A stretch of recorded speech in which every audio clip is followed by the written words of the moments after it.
We'll guide you through how to make an automatic sugarcane farm in Minecraft Bedrock. First of all, you need to go and dig out 7 blocks, find the middle point in that row, and what you need to do is break a block and go and place a chest in.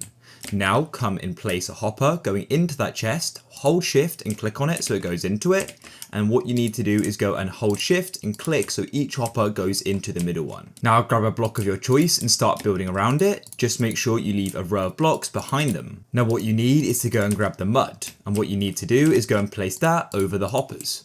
Behind the mud you need to go and add in water. Then what you can do is place sugarcane on the mud. Next, you need to place a row of blocks over the water and add another layer as well. Then what you need to do is go and add pistons to that. Now come behind the pistons and all you need to do is go and place observers like so. Make sure you do it from behind so they're observing at the front. Now place a row of blocks behind the pistons like so, and you need to run a line of redstone behind it. And now what you need to do is start building a wall, and you can go and use glass on the front. I added another layer to it, and then all you need to do is wait for it to go and grow. Just to give you a quick example of what will happen, you can then go and collect the sugarcane from the chest.